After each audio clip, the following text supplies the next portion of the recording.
Jhagadia GIDC આરતી ઇન્ડસ્ટ્રીમાં DNB પ્લાન્ટમાં ETL તરફની લાઇન બસ્ટ થતાં 2 કામદારોને ઈજા પહોંચી હતી। પાઇપલાઇન તૂટતા તેના ટુકડાથી 2 કામદારોને ઈજા થઈ હતી। એક કામદાર સારવાર હેઠળ જ્યારે બીજો અન્ય રજાને આપી હતી। ઝઘડિયા જીઆઈડીસી ખાતે આવેલ આરતી ઇન્ડસ્ટ્રીઝ ડી&ડી નામના કેમિકલ પ્લાન્ટમાં છેલ્લા 15 દિવસથી બંધ હતો।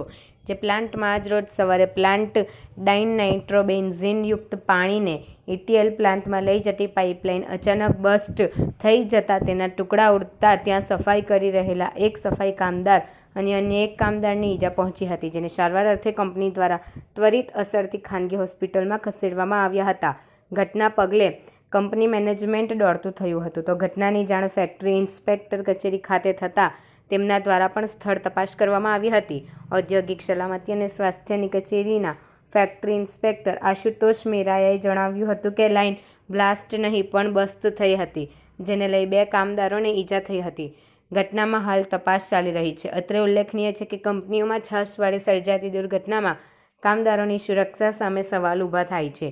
ત્યારે ઝઘડિયા જીઆઈડીસીમાં વારંવાર ઘટના સામે આવી રહી છે, ત્યારે ઔદ્યોગિક સલામતીમાં કામદારોની સલામતી સામે સવાલ ઊભા થઈ રહ્યા છે, જે બાબતે તંત્ર દ્વારા કંપની સામે જરૂરી સુરક્ષા વ્યવસ્થા અંગે સમયસર તપાસ કરી જરૂરી કાર્યવાહી કરે એ જરૂરી છે।